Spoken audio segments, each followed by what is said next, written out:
Tuitea recibimos a José Ramón Alonso, es uno de los investigadores más importantes de nuestro país. Conoce como nadie, si es que se puede decir que alguien conoce hoy por hoy el cerebro. Ha publicado numerosos libros y ensayos, ha sido premiada su labor de divulgación científica. Es doctor y catedrático en la Universidad de Salamanca y creador de un blog de divulgación que se llama Neurociencia. José Ramón Alonso, ¿qué tal? Bienvenido a Tuitea. Muchas gracias, encantado. Me gustaría preguntarle, ¿qué causa el TEA? ¿Qué piensa la ciencia en estos momentos? Bueno, yo creo que cada día lo tenemos más claro. Se sabe que hay un componente genético muy complejo, o sea, se piensa que más de 1000 genes podrían proporcionar una cierta propensión, una cierta tendencia a desarrollar un autismo. Y se sabe también que tiene que haber una parte no genética. Esa está, digamos, más difusa. Se piensa que debe haber circunstancias ambientales que hacen que sobre ese sustrato genético se termine desarrollando un autismo en el desarrollo prenatal de un niño. Las cifras que manejamos sobre el autismo, depende si lo hacemos en Europa, en Estados Unidos, son realmente escandalosas, como para que la ciencia se hubiese tomado un poquito más en serio la investigación en el TEA. Parece que hemos tardado. Bueno, la ciencia, iba a decir, es lenta por definición. Y la investigación en seres humanos es muy compleja, es muy difícil. Y también el TEA, o los TEA, es enormemente heterogéneo. Entonces, para un investigador es un tema muy complicado realmente, por lo que digo, porque es muy difícil no tenemos buenos modelos experimentales, no tenemos marcadores biológicos, como digo, la genética la estamos descubriendo casi en estos momentos y lo que dice es cierto, pero también en los últimos 5 años hemos avanzado más que en los 500 anteriores, o sea que yo me gustaría no solo defender a la ciencia y a los científicos, yo creo que tenemos que conseguir que más gente joven se interese por este tema y que haya más científicos trabajando, porque es, como bien dices, afecta a muchas personas, les afecta seriamente y necesitamos saber más de cuáles son las causas, de cómo abordarlo, de cómo poder hacer consejo genético a las familias, de cuáles son los tratamientos eficaces. O sea, necesitamos saber mucho más, la verdad. Ha hablado de tratamientos y esto me parece muy interesante porque los padres, la información que recibimos prácticamente es que el autismo no tiene cura, el autismo, el único tratamiento que tiene es el pedagógico, básicamente. Bueno, yo creo que yo en general digo que cuando buscamos algo para un niño con autismo, lo que tenemos que pensar es qué haríamos si no tuviera autismo, porque muchas veces lo más eficaz es lo que funciona con cualquier otro niño. Y como con cualquier otro niño, lo que funciona es la educación y el cariño. Son esas dos estrategias importantísimas y básicas. Y luego, a partir de ahí, ya podemos empezar a buscar cosas. No existen medicamentos para el autismo, pero sí que los hay si existen circunstancias, digamos, paralelas, ¿no? Pues si un niño tiene ansiedad o si un adulto, o tiene problemas para dormir. Pero también, pues de nuevo, en muchas de las enfermedades, de los trastornos, de las condiciones que afectan al cerebro, tenemos muy poco.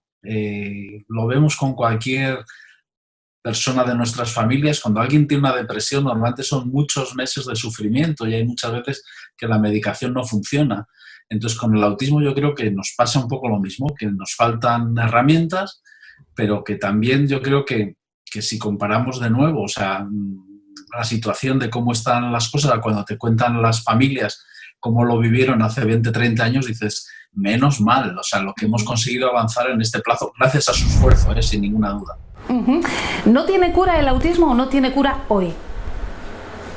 Bueno, hablar sobre el futuro es muy peligroso y los científicos nos sentimos muy incómodos porque muchas veces hacer predicciones es un ejercicio de irresponsabilidad. Entonces, al día de hoy no tiene cura y Y también voy a ser muy duro. Si lo que tenemos es un problema de conexiones cerebrales, al día de hoy no sabemos resolverlo en ningún caso. Y estamos muy lejos de poder modificar las conexiones cerebrales cuando alguien tiene un Parkinson o tiene un Alzheimer o tiene otro tipo de trastorno. Entonces, yo no sé cómo serán las cosas dentro de 100 años, pero me atrevo a decir que es enormemente complejo. Yo uso también otro ejemplo y tengo bastantes amigos que trabajan en cáncer. El cáncer es un problema causado por una célula, siempre es una. Siempre una sola célula se escapa de sus propios mecanismos de control y entra en un sistema, digamos, decimos, se vuelve loca, ¿no?, de forma coloquial. El cáncer es un problema, como digo, de una célula. El autismo es un problema de 86.000 millones de células.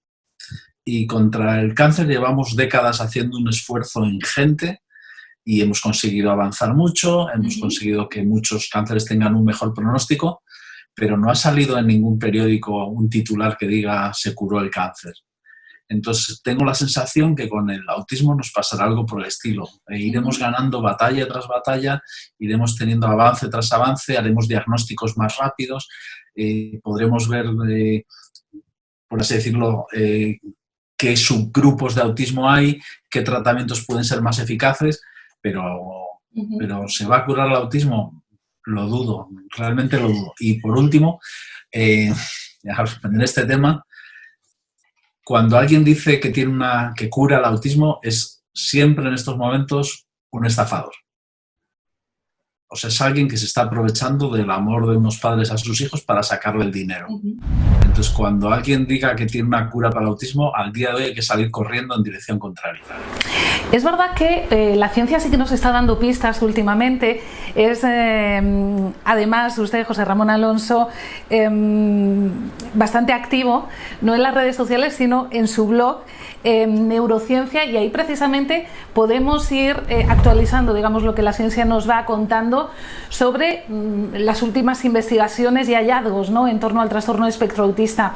He visto que hace apenas unos días colgaba uno que tiene que ver con la materia rugosa del cerebro, pero hay uno que me ha llamado también mucho la atención y que tiene que ver con la conexión, digamos, entre el estómago y la mente, o la microbiota intestinal y el autismo. Es algo en lo que últimamente se está investigando mucho.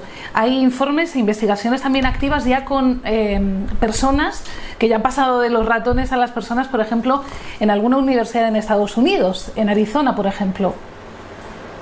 Sí, o sea, pero yo de nuevo quisiera hacer un llamamiento a la prudencia.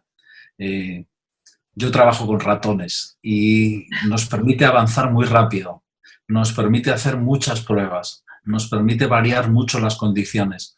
Hay semanas que hacemos decenas de experimentos y eso es muy importante porque si algo va mal no pasa nada. Si cometo un error ahí, afecta a unos animales de investigación que les intentamos cuidar con alguna atención exquisita, pero no estás haciendo un daño a una persona. Y me temo que muchas veces, también en el ámbito del autismo, se hace demasiado rápido ese salto de la investigación en animales a la investigación en personas. Y eso, a lo largo de la historia, ha generado problemas. Y dolor. ¿Perdón? Y mucho dolor. Sí, o sea, yo pongo un ejemplo, también quizá no es del autismo, pero no sé si te acuerdas de los niños burbuja, que tenían un sistema inmunitario deficiente, sí, ¿no? Entonces tenían que vivir ese ambiente. Con ellos se trabajó mucho la terapia génica, poder arreglar los genes que estaban estropeados, por así decirlo, sustituyéndolos por genes en buenas condiciones.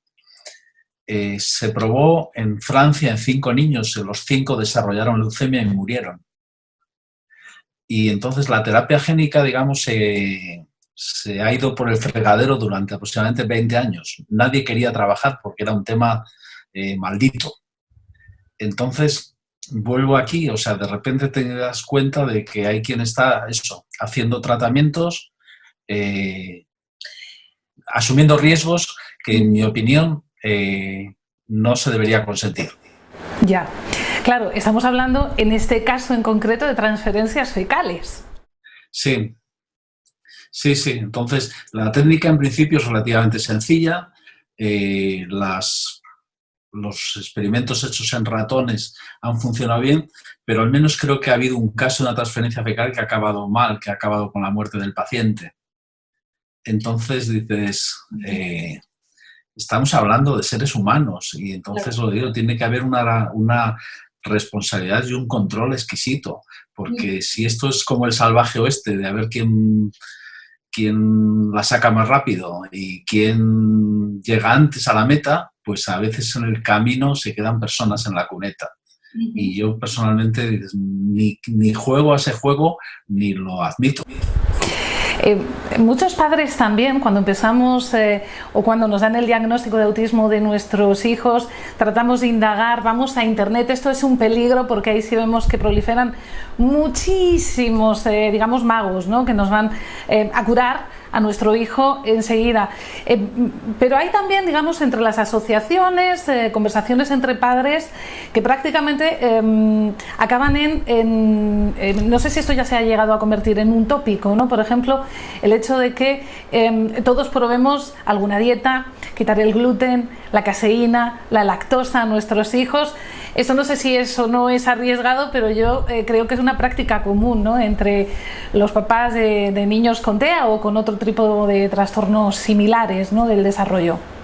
Es muy habitual y es totalmente comprensible. O sea, es decir, lo que decimos en el abordaje de los TEA, estamos en una situación, iba a decir, primitiva.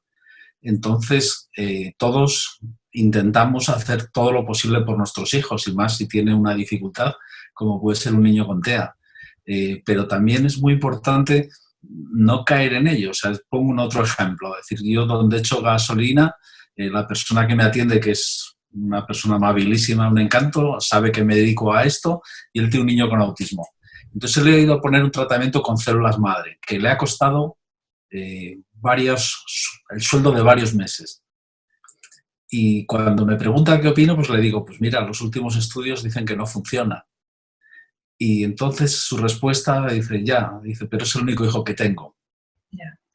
Entonces, el problema también en este país es que si tú vas voluntario a un tratamiento que en realidad debería ser ilegal porque no ha sido aprobado, porque no han hecho los estudios suficientes, no pasa nada, ha sido voluntariamente, nadie te ha obligado. Y entonces vemos cómo casos de curanderismo terminan mal y no sucede nada.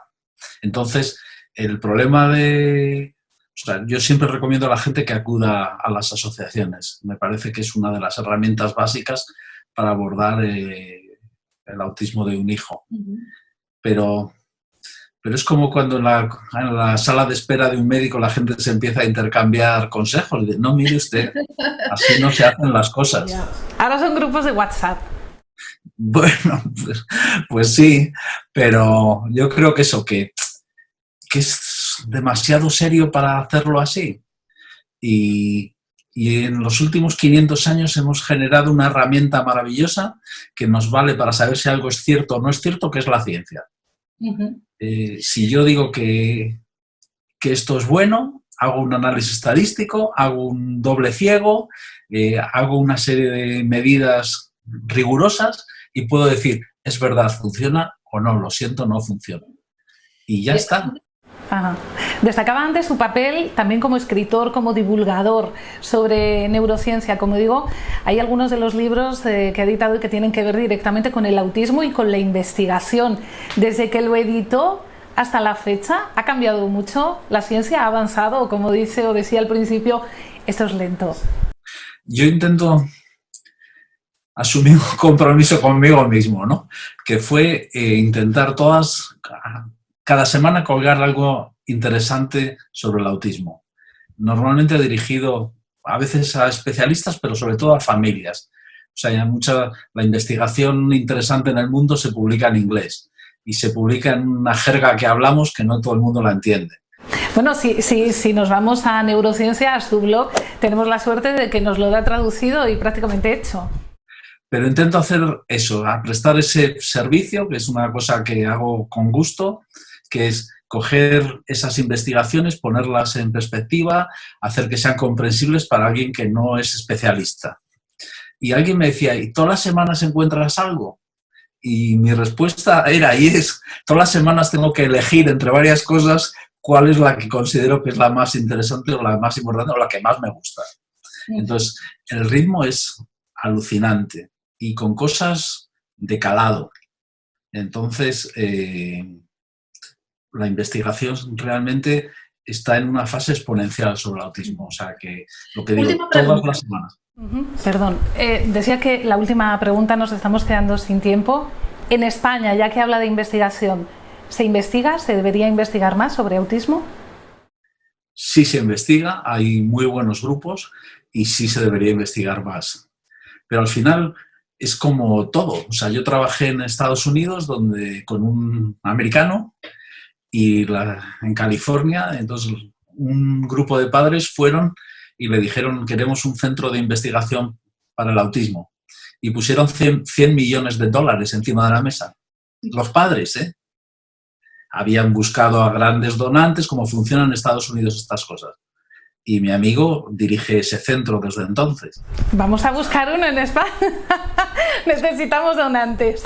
Claro, y entonces, claro, entonces ese centro, él buscó a jefes de laboratorio, gente muy potente, muy interesante. O sea, digamos que la investigación no nace en los árboles, sino que tiene que haber una postura, una política en el sentido amplio de la palabra, y nosotros estamos muy acostumbrados a que esto lo decidan los gobiernos, y en Estados Unidos están muy acostumbrados a que la iniciativa popular, por así decirlo, o privada, o digamos la sociedad civil, tome decisiones, las decisiones que ellos quieren, sin andar esperando a que al gobierno le guste más una idea u otra.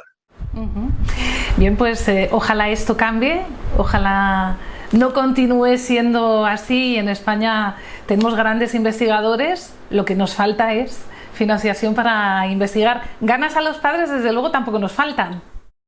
Estoy convencido de ello. Y también tenemos que hablar más de padres investigadores, porque hay muchas cosas que se podrían hacer de forma sencilla.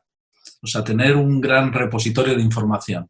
Y yo puedo decir, bueno, vamos a ver, hoy estaba escribiendo una cosa sobre autismo en relación con la depresión. ¿Cuántas de vosotras tuvisteis depresión preparto o posparto? Porque resulta que tengo un montón de datos en Inglaterra y Estados Unidos, pero nunca tengo datos de España, que son los que me interesan. Y entonces, si hiciéramos un sistema que ahora informáticamente sería fácil, donde la gente actualizase datos. Bueno, ¿cómo ha sido el paso, por ejemplo, de la primaria a la secundaria? Que muchas veces para los chavales con autismo es muy difícil. Lo que decimos, ¿cuántos habéis probado dietas? ¿Qué resultados habéis tenido? ¿Cómo fue la experiencia del diagnóstico? ¿A qué edad diagnosticaron? O sea, hay cientos de cosas que podríamos investigar sin dinero, sino solamente decir, no, aquí estamos juntos, vamos a pelear por el futuro de estos chavales, que es lo que nos afecta a todos. Y yo siempre digo, es decir, que cómo nos preocupemos de ellos es lo que nos define como sociedad. O sea, que me importa más eso que cualquier otra cosa. Pues yo apuesto por ello. José Ramón Alonso, investigador, neurobiólogo, ha sido un placer tenerle hoy aquí. Espero de verdad, de corazón, que no sea la última vez, que sea la primera de muchas, y ojalá podamos hablar un día en presente de un centro de investigación sobre el autismo desde un punto de vista científico aquí en España. Ojalá. Ojalá. Muchas gracias. Muchas gracias a ti.